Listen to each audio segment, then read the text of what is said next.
In the last class, we have covered for logistics reports, leads reports, and special economic zones, and some industrial parks.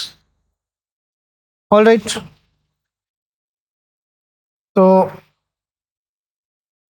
आज industry और infrastructure से joint current affairs करते हुए first of all we have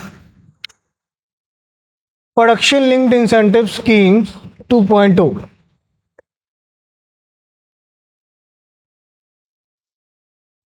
production linked incentive scheme 2.0.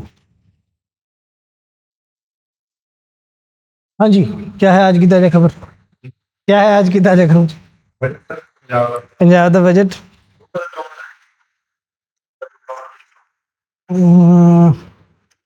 देखते हैं Saturday शायद.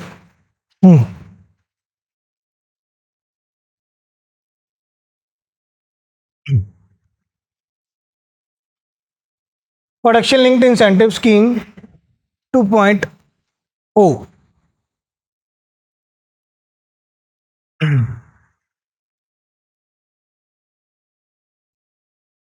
Production linked incentive scheme आता है सबसे पहले 2021 में, जिसमें गवर्नमेंट कहते कि हम मेक इन इंडिया को पुश देते हुए so that more of the products can be made in India rather than importing to make India आत्मनिर्भर. उसमें हम क्या करेंगे? प्रोडक्शन से रिलेटेड इंसेंटिव प्रोवाइड करेंगे. कोई भी मैन्युफैक्चरर या कोई भी इंडस्ट्रियलिस्ट अगर ज़्यादा प्रोड्यूस करेगा या ज़्यादा सेल करेगा, उसी के बिहाफ पर on the same grounds of computation उसे इंसेंटिव्स प्रोवाइड किए जाएंगे. ठीक है, तो अगर तो आप ज़्यादा मैन्युफैक्चरिंग करोगे या फिर आप ज़्यादा सेल्स करोगे तो आपको इंसेंटिव प्रोवाइड किए जाएंगे.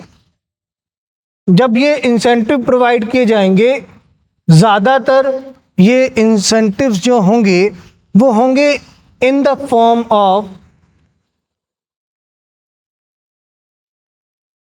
Remission of duties. कि सरकार कहते हैं अगर आप कोई ऐसा प्रोडक्ट बना रहे हो जिसमें आप कोई चीज़ रॉ मटेरियल की इंपोर्ट कर रहे हो, तो उस रॉ मटेरियल को इंपोर्ट करने के लिए अगर आपको कोई ड्यूटीज़ लगते हैं तो वो नहीं लगाए जाएंगे. रिमिशन कर दिया जाएगा ड्यूटीज़ का.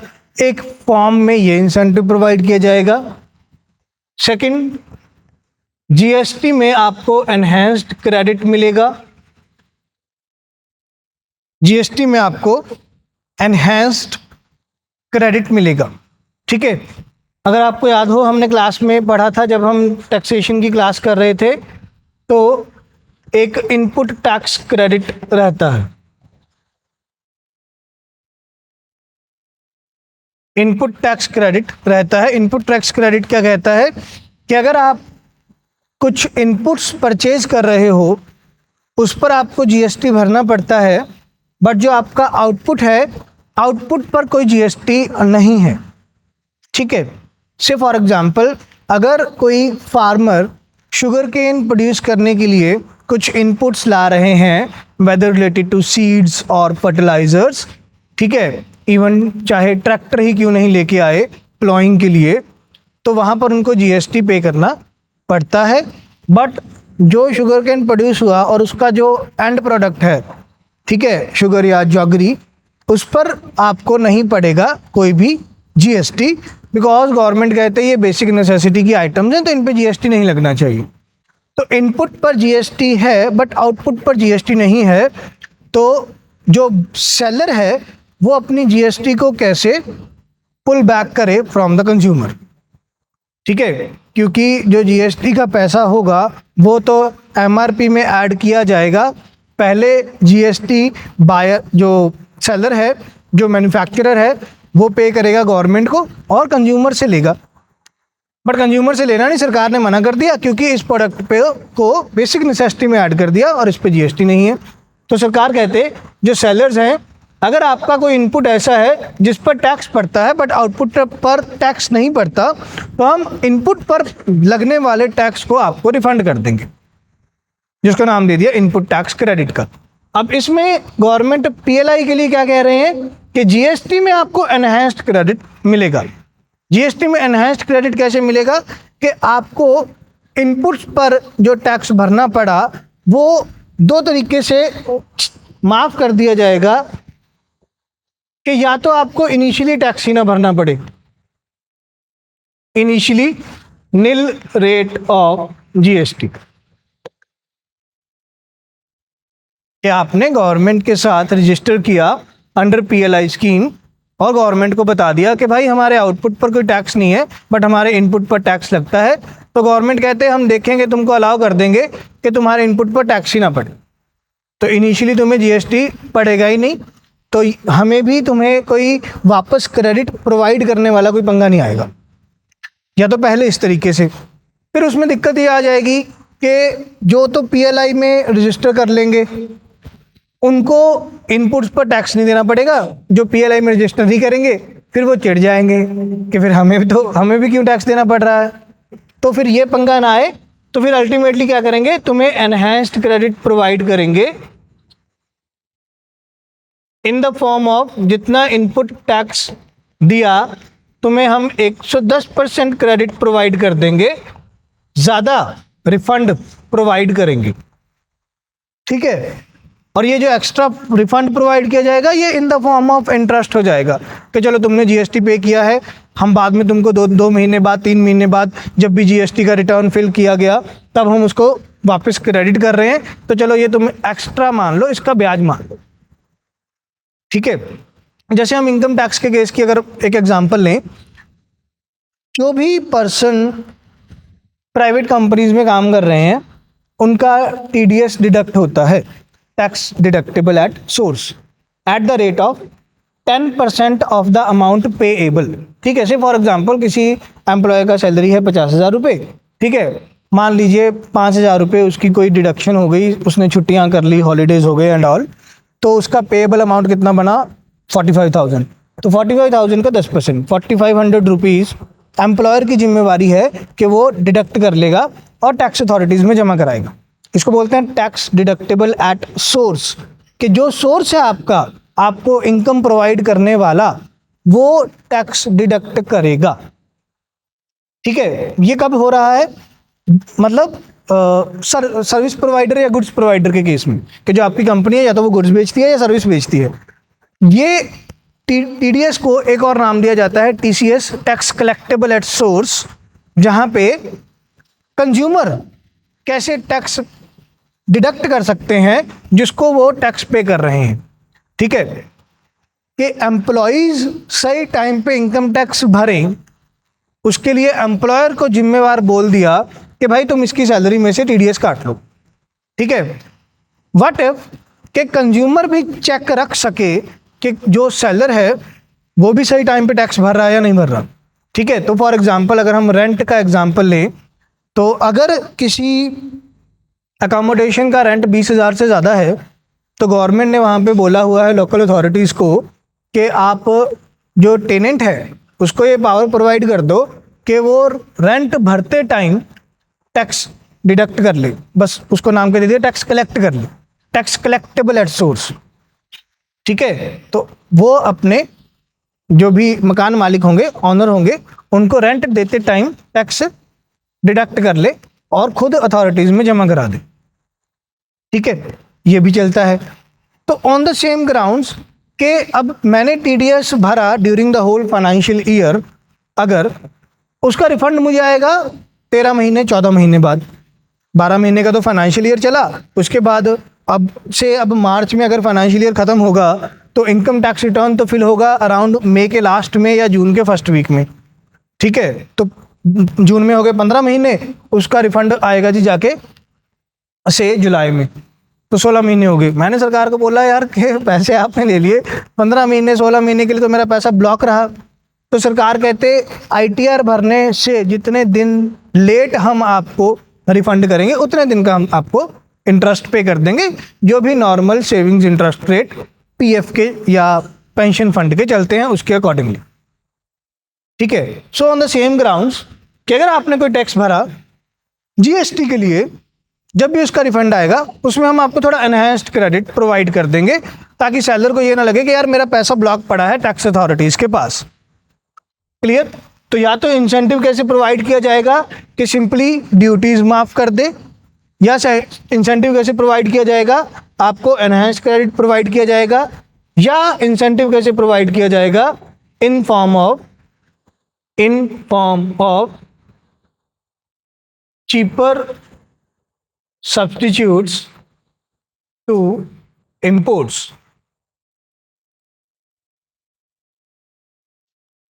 कई बार मैन्युफैक्चरर्स ने शोर मचाया कि सर आपने इंपोर्ट्स पर कस्टम ड्यूटी माफ कर दी, बट कल को अगर जिस कंट्री से इंपोर्ट आ रहे हैं आपकी उस कंट्री से खटक गई और आपने उस कंट्री के प्रोडक्ट बैन कर दिए, फिर हम क्या करेंगे? फिर हम इंपोर्ट कहाँ से मंगवाएंगे? फिर सरकार कहते हैं इसकी जिम्मेवारी हम लेते हैं कि हम आपको फिर इंपोर्ट्स प्रोवाइड करेंगे सब्स्टिट्यूट फॉर्म में कहीं और से और ज़्यादा चीपर रेट में। ठीक है, अच्छा इसको बोलते क्या है कि अगर एक कंट्री दूसरे कंट्री के प्रोडक्ट्स बैन कर दे तो WTO के नॉर्म्स के अकॉर्डिंग इसको क्या बोलेंगे? वो तो हम सब्स्टिट्यूट करना चाहते हैं। इंडिया ने से 2020 में 52 के अराउंड चाइनीज ऐप्स बैन कर दिए, तो वो चाइना का प्रोडक्ट है। ठीक है, अब इसको WTO के टर्म्स में क्या नाम दिया जाएगा, क्या बोलेंगे? एम्बार्गो। वेरी गुड, इस टर्म को बोला जाता है एम्बार्गो। कि जब भी एक कंट्री दूसरे कंट्री के प्रोडक्ट्स बैन कर देगा, वेदर गुड्स और services, anything, even intellectual property rights, जैसा हमने ऐप्स का एग्जांपल लिया, सॉफ्टवेयर है वो इंटेलेक्चुअल प्रॉपर्टी है, वो भी बैन हो गया, तो एम्बार्गो टर्म का नाम दिया जाता है। चलिए, सो नाउ गवर्नमेंट PLI को कंटिन्यू करते हुए PLI 2.0 लेकर आए हैं 2023-24 में। In the case of IT hardware industries, IT hardware industries आने के बाद PLI में टोटल 27 इंडस्ट्रीज हो गए हैं, जिनमें 15 industries related to goods and 12 industries related to services, जिसमें government production linked incentives provide कर रहे हैं कि those manufacturers who can manufacture more, produce more और sell more can get more of incentives। ठीक है, तो PLI 2.0 इसमें ओवरऑल जो PLI स्कीम को हैंडल कर रहा है वो हैंडल कर रहे हैं ministry of commerce and industry. Overall scheme को हैंडल कर रहे हैं ministry of commerce and industry, but अब क्योंकि IT हार्डवेयर इंडस्ट्री का नाम आ गया है साथ में, तो MeitY भी इसमें शामिल हो जाएगा, ministry of electronics and IT। ठीक है, तो ministry of electronics and IT MeitY short form में बोलते हैं, तो MeitY भी अब इसमें इंक्लूड हो गया है क्योंकि इसमें IT हार्डवेयर इंडस्ट्री का ऐड कर लिया PLI में। ठीक है, तो इसमें लिखिए कौन कौन से प्रोडक्ट्स पर प्रोडक्शन लिंक्ड इंसेंटिव मिलेगा। फर्स्ट ऑफ ऑल लैपटॉप्स इस स्कीम में कौन कौन से प्रोडक्ट्स, IT हार्डवेयर के कौन से प्रोडक्ट्स पर बेनिफिट मिलेगा? First of all laptops, tablets, all in one PCs, any communication server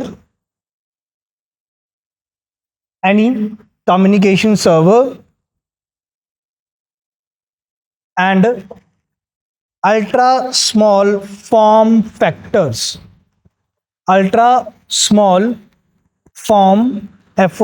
form factors। Now what is this ultra small form factors? ये एक काइंड ऑफ हब के रूप में काम करेंगे। जो भी आप में से थोड़े बहुत टेक्निकल बैकग्राउंड वाले हैं, ठीक है, उनको पता होगा हब क्या है। नेटवर्किंग में जब भी हमें बहुत सारे कंप्यूटर्स को कनेक्ट करना होता है तो उसमें जो एक सेंट्रल सीपीयू या सेंट्रल प्रोसेसिंग यूनिट जो होती है, जो बाकी सारे कंप्यूटर नेटवर्क्स को कनेक्ट किए हुए है, उसको हम हब बोल देते हैं। तो जो भी डिवाइस हब के रूप में काम करती है और जब उसको हमने पोर्टेबल मैनर में बना दिया, जिसको हम इजीली कैरी कर सकते हैं, उसको नाम दे दिया अल्ट्रा स्मॉल फॉर्म फैक्टर्स का। तो इन प्रोडक्ट्स के लिए गवर्नमेंट कहते हैं हम प्रोडक्शन लिंक्ड इंसेंटिव प्रोवाइड करेंगे। ठीक है, अब इसमें कुछ डेटा लिख लीजिए। The budget allocation was set at 17,000 crores. The budget allocation was set at 17,000 crores for the next 6 years. For the next 6 years, according to a report of MITI,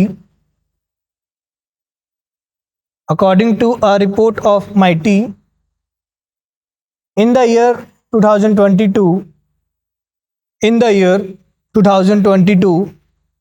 India's share of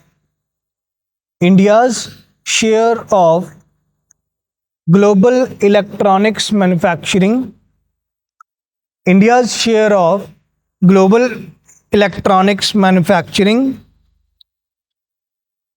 increased to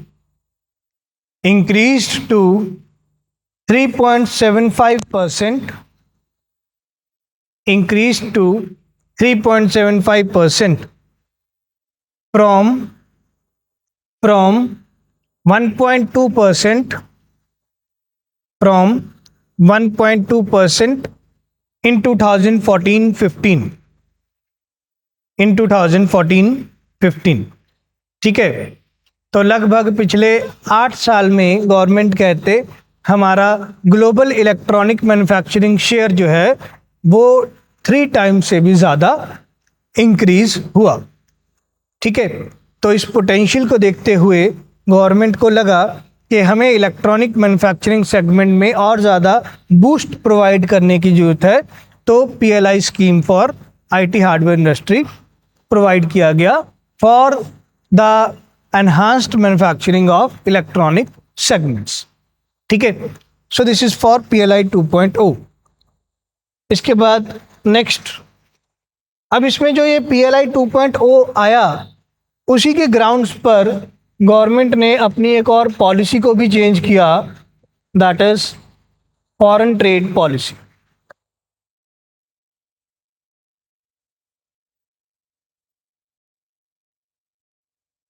foreign trade policy 2023 to 2028, 2023 to 2028। ठीक है, इससे पहले जो हमारे पास foreign trade policy था वो था 2015 से 2020 तक का, बट क्योंकि कोविड आ गया तो इस पॉलिसी को एक्सटेंड कर दिया गया, 2023 तक कर दिया गया, और 2023 में हमें नया फॉरेन ट्रेड पॉलिसी मिल गया। ठीक है, जो पुराना पॉलिसी था इसमें ऑब्जेक्टिव रखा गया था कि इंडिया का इंटरनेशनल ट्रेड हो $200 बिलियन का, इंडिया का ओवरऑल इंटरनेशनल ट्रेड हो जिसमें एक्सपोर्ट इंपोर्ट बोथ। तो फॉरेन ट्रेड इंडिया का ओवरऑल हो $200 बिलियन, और 31 मार्च 2023 तक इंडिया का जो ओवरऑल फॉरेन ट्रेड है वो हो गया था अराउंड $425 बिलियन। ठीक है, तो अपने टारगेट से बहुत ज़्यादा अच्छा अचीव किया। ठीक, अब इस नई पॉलिसी में वो कंपोनेंट्स, वो प्रोडक्ट्स ऐड किए गए एक्सपोर्ट इंपोर्ट के लिए जो बहुत ज़्यादा टेक्निकल या बहुत ज़्यादा डिजिटल प्रोडक्ट्स हैं। ठीक है, तो इसके बारे में कुछ पॉइंट्स लिखिए ताकि और ज़्यादा इजीली समझ आ जाए आपको। सबसे पहले ऑब्जेक्टिव लिख लीजिए, फॉरेन ट्रेड पॉलिसी 2023। इसका ऑब्जेक्टिव क्या है? ऑब्जेक्टिव है to boost India's international trade, to boost India's international trade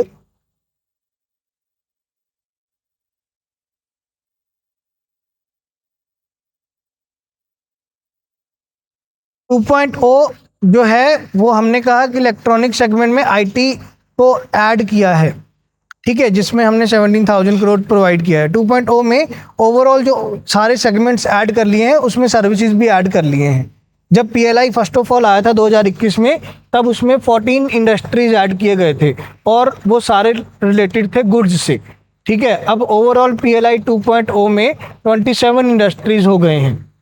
ठीक है, और ज़्यादा एनहांस्ड जो बजट मिला है वो 17,000 करोड़ इलेक्ट्रॉनिक्स को मिला है, इसलिए इलेक्ट्रॉनिक्स वाला पार्ट हमने कवर किया है।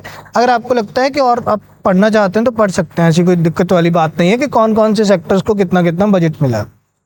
ठीक है, yes, to increase the India's international trade to $1 trillion, $1 trillion by 2030। India के इंटरनेशनल ट्रेड को हम $1 ट्रिलियन तक इंक्रीज करना चाहते हैं बाय द ईयर 2030। ठीक है, देन लिखिए 4 pillars of this new policy. 4 pillars of this new policy, क्या नए पिलर्स सेट किए गए इस नई फॉरेन ट्रेड पॉलिसी के लिए? फर्स्ट ऑफ ऑल,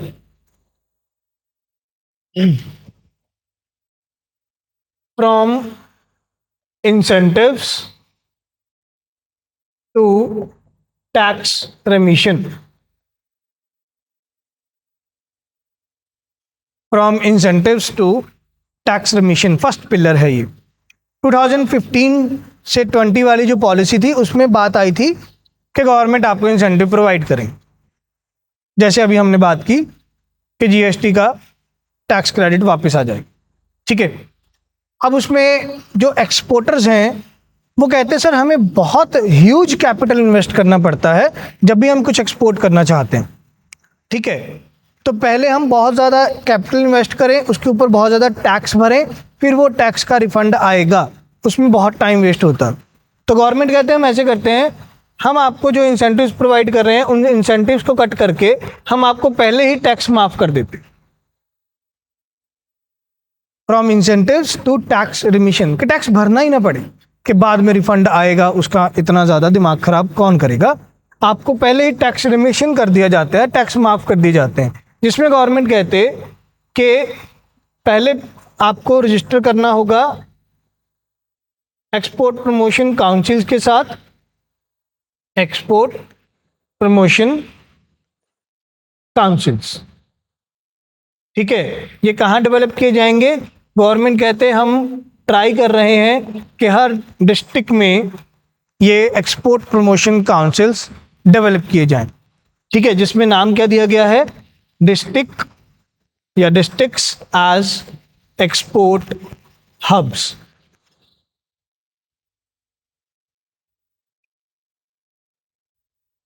ठीक है, जो बच्चे पहले से न्यूज़पेपर पढ़ते हैं या करंट अफेयर्स देखते हैं ना, आपके लिए और इजी हो जाता है और ज़्यादा हॉलिस्टिक आंसर लिखना। ठीक है, गवर्नमेंट कहते हैं डिस्ट्रिक्ट को एक्सपोर्ट हब बनाना है। अब ये same programme aspirational districts programme को लिंक कर देता है कि गवर्नमेंट कैसे डिस्ट्रिक्ट को डेवलप करेंगे। एस्पिरेशनल डिस्ट्रिक्ट प्रोग्राम क्या कहता है कि 100 डिस्ट्रिक्ट्स को एस्पिरेशनल डिस्ट्रिक्ट्स बनाना है।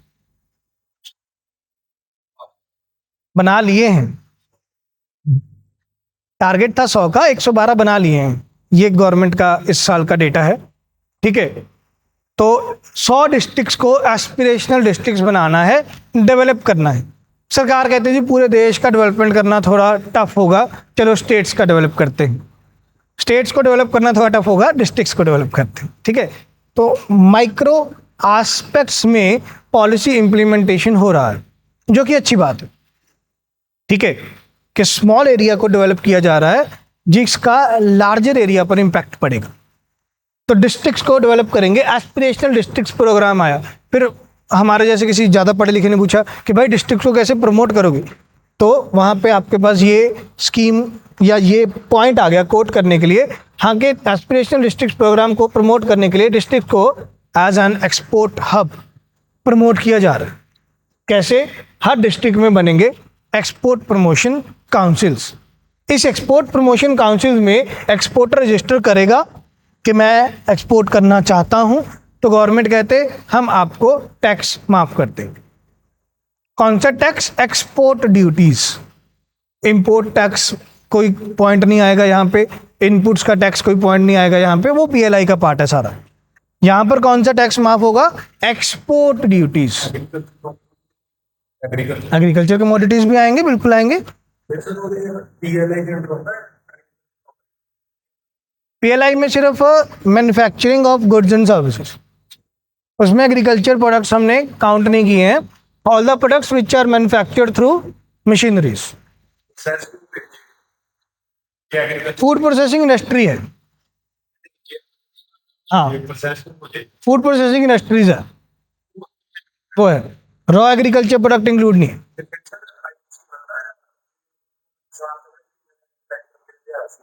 ओके। उसमें उसमें पहले उसको बोलो ना कि भाई तू पीएलआई में रजिस्टर तो हो। आईटीसी कंपनी अगर आशीर्वाद आटा बेच रही है पैकेज फॉर्म में, तो उस पर 12% जीएसटी है। रॉ आटा जो बिक रहा है ना, उस पर जीएसटी नहीं है। पैकेज्ड आटे पर, पैकेज्ड मिल्क पर, पैकेज्ड शुगर पर, इवन पैकेज लस्सी पर 12% जीएसटी है। तो वो तो कंज्यूमर से ले रहा है। रॉ फॉर्म में जब ये बिकेंगे, ठीक है, डायरेक्ट प्लास्टिक की थैलियों में, तब जीएसटी नहीं है, ठीक है। कि जैसे डेयरी से हम दूध परचेज करके लेके आए, उस पर जीएसटी नहीं है। जी, हाँ जी, ठीक है। जब आपके प्रोडक्ट पर आउटपुट टैक्स नहीं है तब मिलेगा। मैंने वही तो आपको कहा ना, आप तो पैकेज्ड फॉर्म में बेच रहे हो, उस पे तो 12% जीएसटी है। जब आप अनपैकेज्ड फॉर्म में बेचोगे, ले लेना इनपुट टैक्स क्रेडिट, ठीक है, ओके। तो गवर्नमेंट कहते कि एक्सपोर्टर्स को रजिस्टर करना पड़ेगा एक्सपोर्ट प्रमोशन काउंसिल में, तो आपको टैक्स रिमिशन मिल जाएंगे, टैक्स भरना ही नहीं पड़ेगा। कौन सा टैक्स? एक्सपोर्ट ड्यूटीज, ठीक है। हाँ जी, अब मुझे ये कौन बताएगा, हैंड रेज कीजिएगा, कि गवर्नमेंट एक्सपोर्ट ड्यूटीज क्यों लगा रहे हैं? रेवेन्यू वाला पार्ट ना बोलना कि गवर्नमेंट को इनकम कमानी है, ठीक है। Why government is charging export duties? Bye knowing the fact कि जब एक्सपोर्ट ड्यूटीज लगेंगे तो एक्सपोर्ट्स डिस्करेज होंगे, फिर भी एक्सपोर्ट ड्यूटीज लगा रहे हैं। Yes,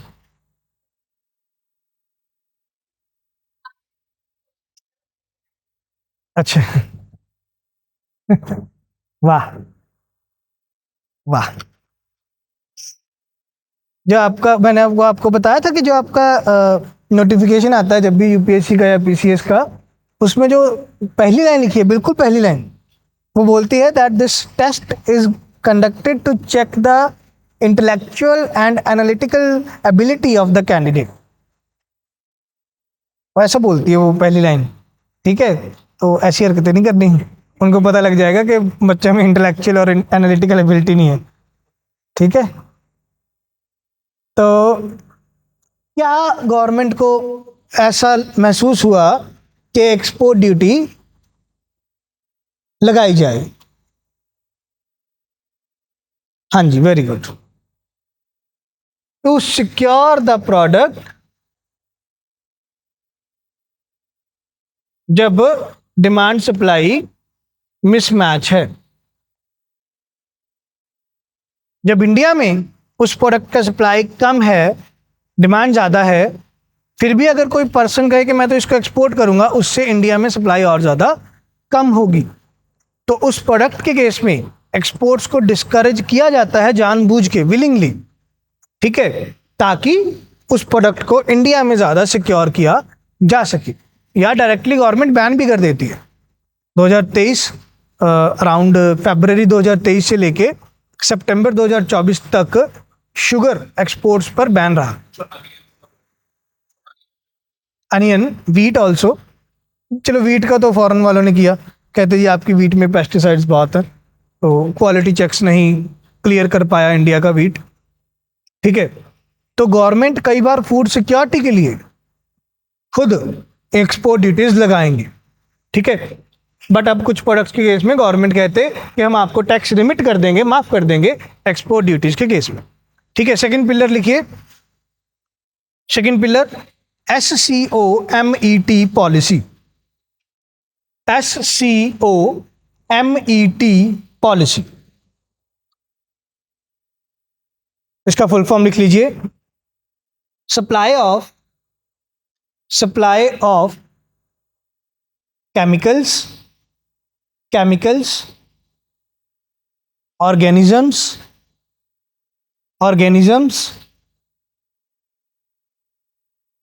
materials and equipments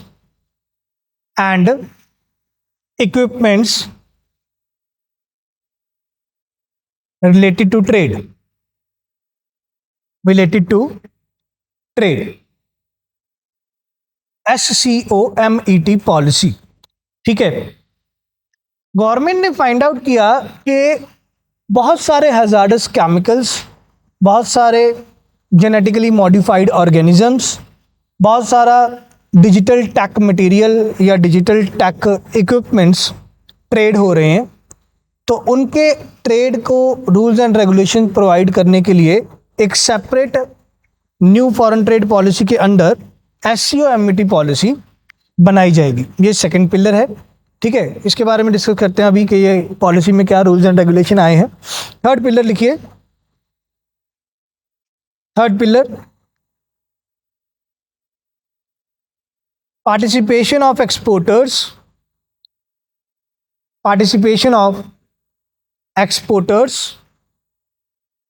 through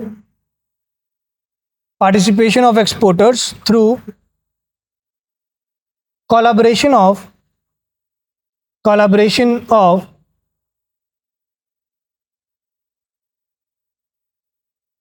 state government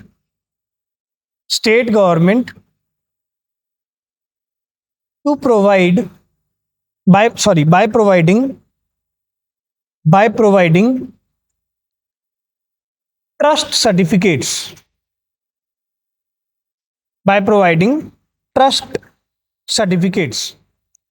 ज़्यादा से ज़्यादा एक्सपोर्टर्स को ऑन बोर्ड किया जाएगा एक्सपोर्ट प्रमोशन के लिए, जिसमें स्टेट गवर्नमेंट्स को बोला गया कि जो भी एक्सपोर्टर इस एक्सपोर्ट प्रमोशन काउंसिल में रजिस्टर करेगा, आप उसको एक ट्रस्ट बेस्ड सर्टिफिकेट जनरेट करके दोगे, जिसमें गवर्नमेंट को भी पता होगा कि हाँ भाई किस एक्सपोर्टर को हमने रजिस्टर किया है, प्लस फॉरेन में जो बायर बैठा है जो हमारा प्रोडक्ट इंपोर्ट कर रहा है उसको भी पता होगा कि हाँ जी एक गवर्नमेंट रजिस्टर्ड एक्सपोर्टर से हम कोई प्रोडक्ट परचेज कर रहे हैं, ठीक है। तो एक्सपोर्टर्स का पार्टिसिपेशन इंक्रीज करना है। Fourth pillar greater trade facilitation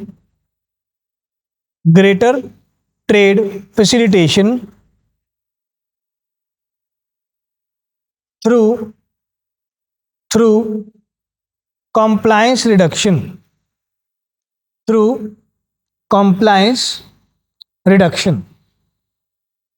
ठीक है। गवर्नमेंट कहते हैं हम कंप्लायंसेस को, डॉक्यूमेंटेशंस को रिड्यूस करेंगे, जिसमें हमने इस बार के बजट में पढ़ा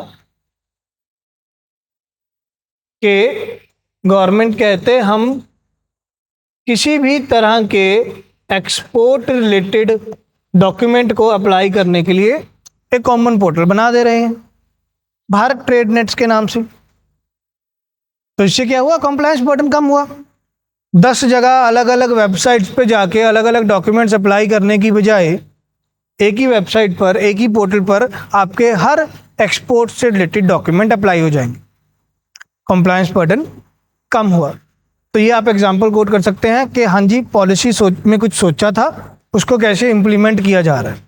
ठीक है, जैसा मैं हर बार आपको एक एग्जांपल देता हूँ कि ये फ़ायदे हैं स्टेबल गवर्नमेंट की।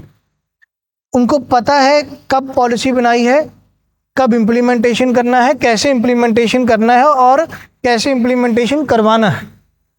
ये इस प्रेजेंट गवर्नमेंट के, स्टेबल गवर्नमेंट के फ़ायदे।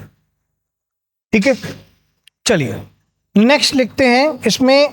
अब कैसे, तो ये 4 पिलर्स हो गए। Now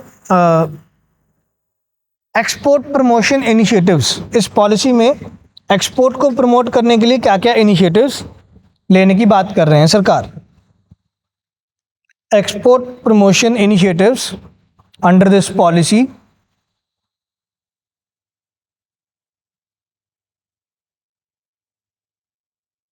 first of all, formation of district export action plans. Formation of district export action plans. इसको आपको एक और एग्जांपल के साथ लिंक करना हो। डिस्ट्रिक्ट एक्सपोर्ट एक्शन प्लान क्या है कि डिस्ट्रिक्ट्स में कैसे एक्सपोर्ट को प्रमोट किया जाएगा, उसमें जो भी एडमिनिस्ट्रेटिव अथॉरिटी है डिस्ट्रिक्ट वाइज, वो कोई एक्शन प्लान जनरेट करेंगे।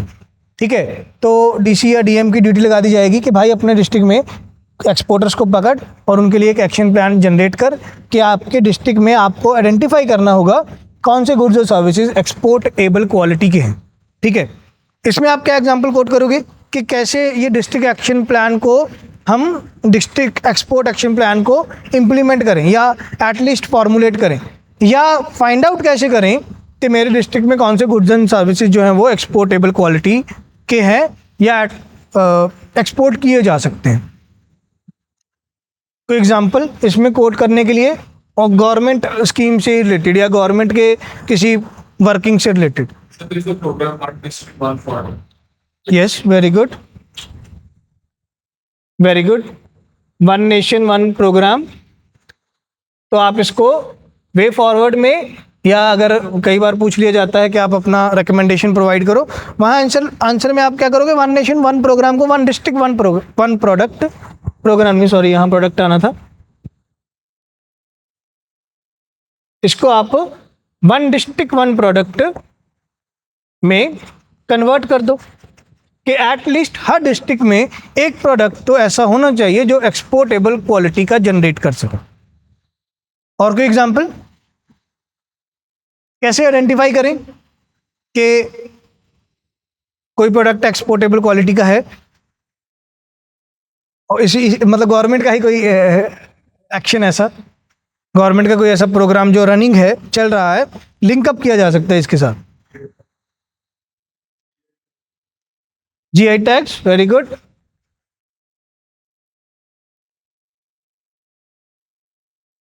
और एक रह गया और, जिसको आप इस डिस्ट्रिक्ट एक्सपोर्ट एक्शन प्लान में एसिमुलेट कर सकते हो, यूनिटी मॉल्स।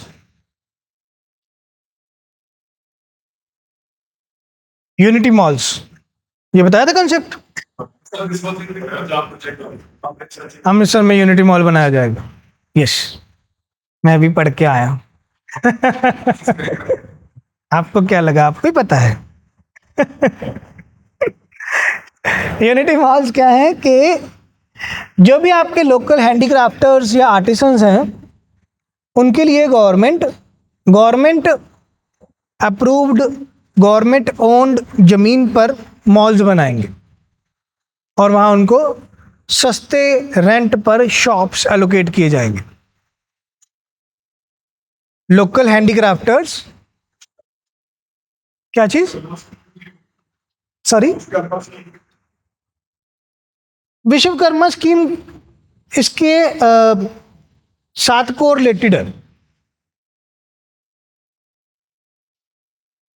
विश्वकर्मा स्कीम में सिंपली हमने क्या करना है, ये स्कीम है ट्रेनिंग और स्किलिंग से रिलेटेड, कि जो भी लोकल हैंडीक्राफ्टर्स या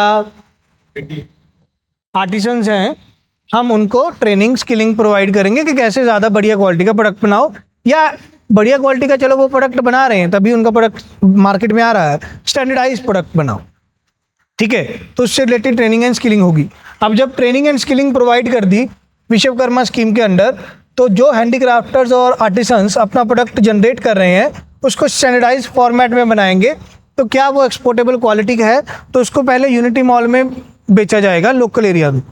तो अगर लोकल एरिया में बढ़िया डिमांड जनरेट होती है तो गवर्नमेंट कहते हैं इसको जीआई टैग देंगे, जीआई टैग देने के बाद इसको एक्सपोर्ट करवाया जाएगा, ठीक है। तो इस तरीके से आप होलिस्टिक आंसर भी अपना लिख सकते हो कि हाँ जी के किस तरीके से वर्किंग काम आएगी इस डिस्ट्रिक्ट एक्शन प्लान बनाने के लिए। क्लियर। सेकंड पॉइंट लिखिए, एक्सपोर्ट। गवर्नमेंट ने कहा कि हम अपनी किसी ज़मीन पर, गवर्नमेंट ओन्ड ज़मीन पर मॉल बनाएंगे, ठीक है। उस मॉल में शॉप्स क्रिएट करेंगे और लेसर मार्केट रेंट से हम ये शॉप्स प्रोवाइड करेंगे हैंडीक्राफ्टर्स और आर्टिसंस को, ठीक है। वो यूनिटी मॉल्स हैं। तो केवड़िया नाम के गांव में पहला यूनिटी मॉल बना, ठीक है, गुजरात में। केवड़िया नाम का गांव है, ठीक है, ये स्टैच्यू ऑफ यूनिटी के बहुत पास है, तो इसीलिए वो यूनिटी वाले कॉन्सेप्ट को ये नाम पर ही यूनिटी मॉल बनाए हैं।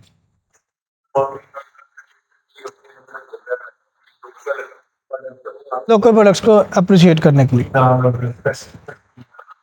किस चीज़, क्या क्या एग्जांपल ले रहे हैं आप?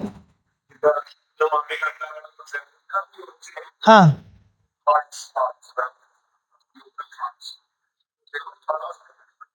वो ओवरऑल सारा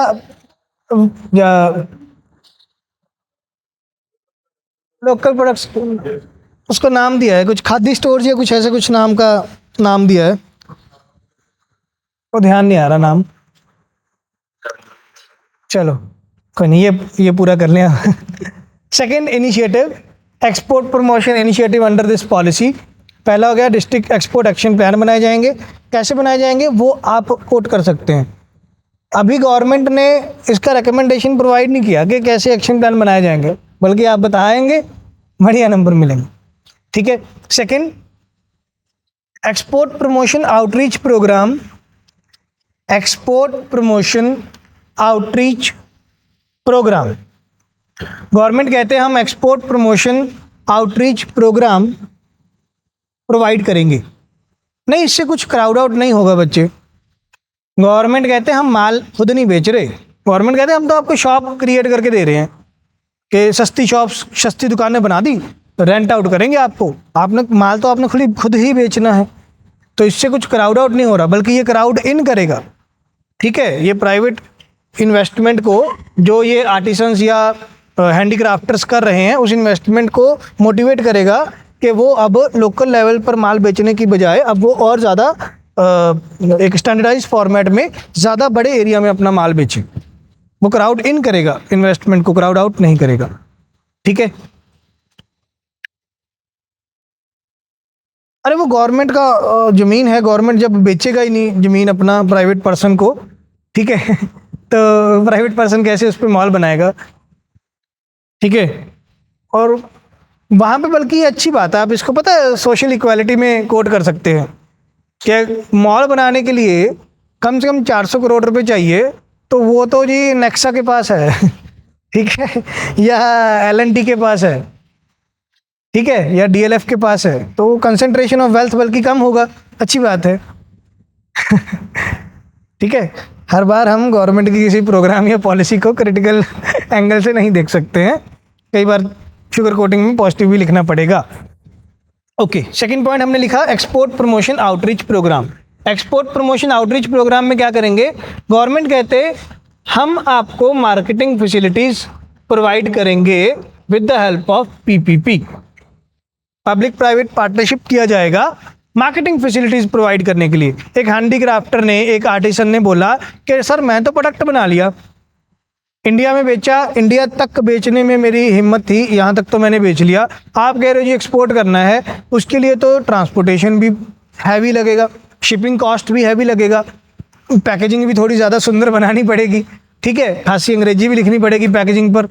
इंडिया में तो पैकेज बनाना है, वो तो मैं लोकल लैंग्वेज में पैकेज भी इंग्रेडिएंट्स और एमआरपी लिख के टपा दूंगा, ठीक है। तो गवर्नमेंट कहते हम पैकेजिंग, ब्रांडिंग, ट्रांसपोर्टेशन के रिलेटेड जो मार्केटिंग होगी वो हम आपको प्रोवाइड करेंगे with the help of PPP mode under export promotion outreach program, ठीक है। थर्ड लिखिए ईपीसीजी स्कीम, हाँ जी, transportation, packaging, branding and transportation. Third लिखिए export promotion of capital goods, export promotion of capital goods.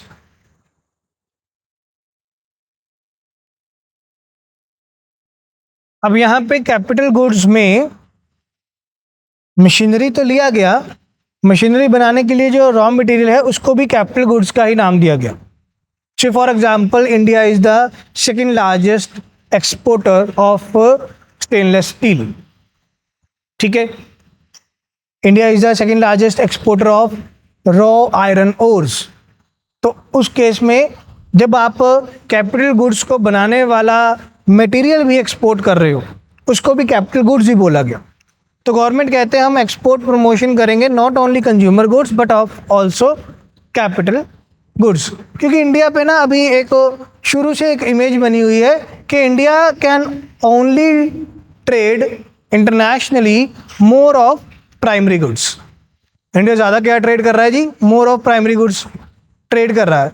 But अगर आपको याद हो तो हमने डेटा लिखा था कि इंडिया क्या एक्सपोर्ट करता है, क्या इंपोर्ट करता है, तो वहाँ हमने बताया था कि इंडिया से amount wise, value wise export होने वाला जो आर्टिकल है वो पहले नंबर पे कौन सा है?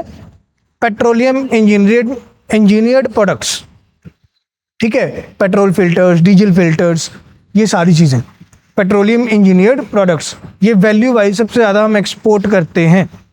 तो एक जो ये आर्टिफिशियल इमेज सी बनी हुई है कि इंडिया तो जी एग्रीकल्चर बेस्ड इकोनॉमी है, ये एग्रीकल्चर प्रोडक्ट्स को ही एक्सपोर्ट करते हैं, उस चीज़ को भी हमने मत्थे से दाग हटाना है।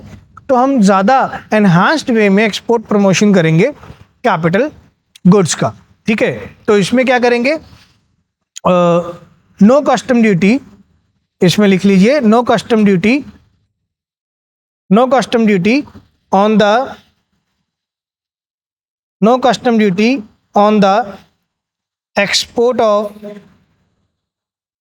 on the export of raw material as capital goods. No custom duty on the exports of raw material as capital goods. And if any machinery is exported, and if any machinery is being exported,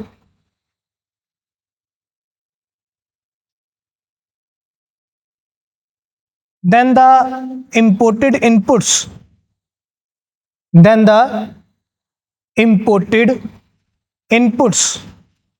for the same machinery, then the imported inputs of the same machinery will attract zero custom duty.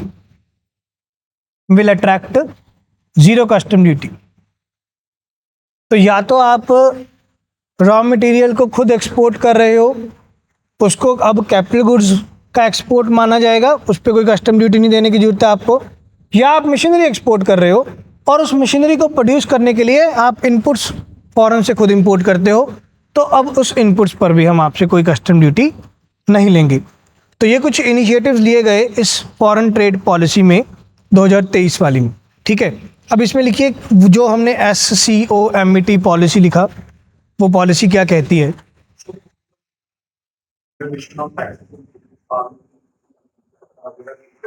Road tap वो 2017 से है, 2017 में आया था वो scheme, road tap, हाँ वो export promotion से रिलेटेड है, बिल्कुल हम कर रहे हैं जो इस पॉलिसी में इनिशिएटिव लिए हैं। ठीक है, नाउ SCOMET पॉलिसी के लिए कुछ 2-4 लाइंस लिख लीजिए।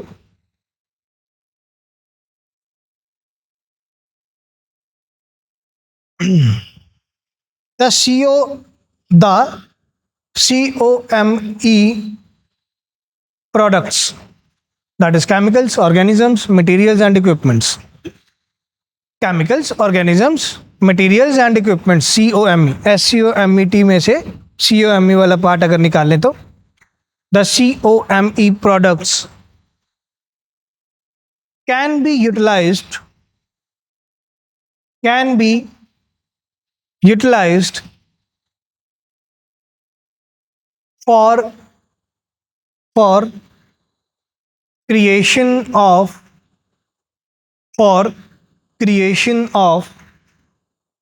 more updated and enhanced technology,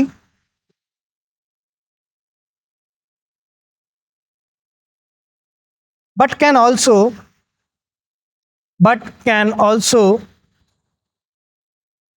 be utilized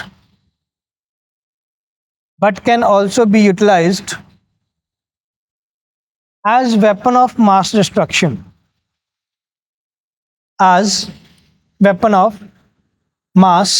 destruction, ठीक है, एक ना लाइन लिख लीजिए, कोट है that being innovative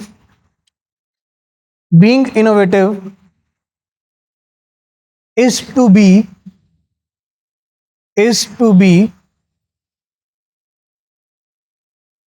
a more of constructive destructor या creative destructor।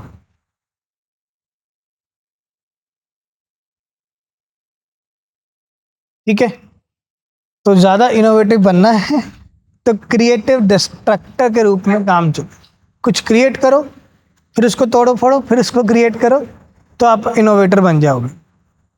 ठीक है, ये स्किल्स बहुत ज़्यादा होते हैं by the age of 7 to 14।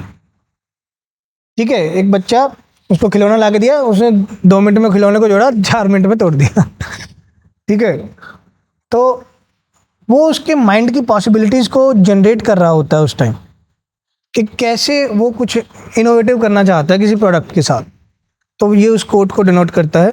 ठीक है, अब SCOMET पॉलिसी गवर्नमेंट लेके आए हैं, गवर्नमेंट कहते हैं वो केमिकल्स, वो ऑर्गेनिजम्स या मटेरियल या कुछ इक्विपमेंट्स जिनमें इतना पोटेंशियल है कि या तो वो टेक्नोलॉजी को बहुत ज़्यादा अपग्रेड लेवल पे ले जाएंगे या उनमें पोटेंशियल है कि वो वेपन ऑफ मास डिस्ट्रक्शन के रूप में काम करेंगे। उसके लिए गवर्नमेंट कहते हैं हम SCOMET पॉलिसी बना रहे हैं। ठीक है, इसमें लिखिए ऑब्जेक्टिव, लिखिए ऑब्जेक्टिव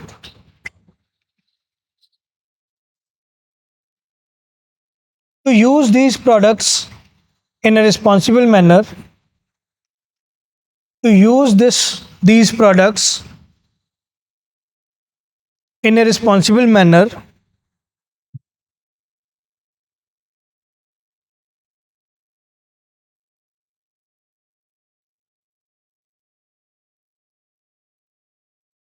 government will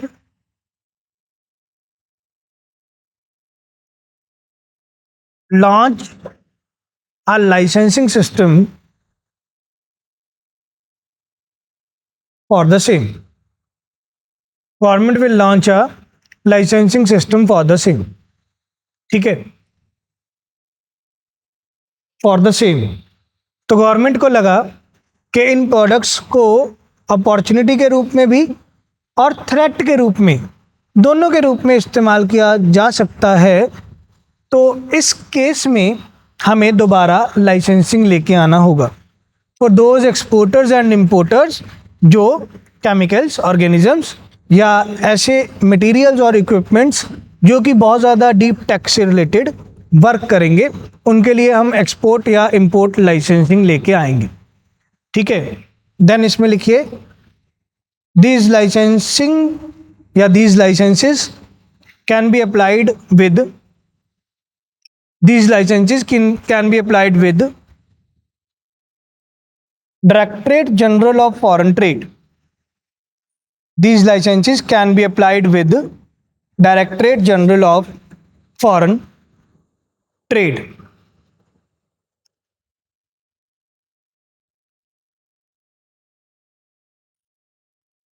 ठीक है, then for patents and IPRs of these products,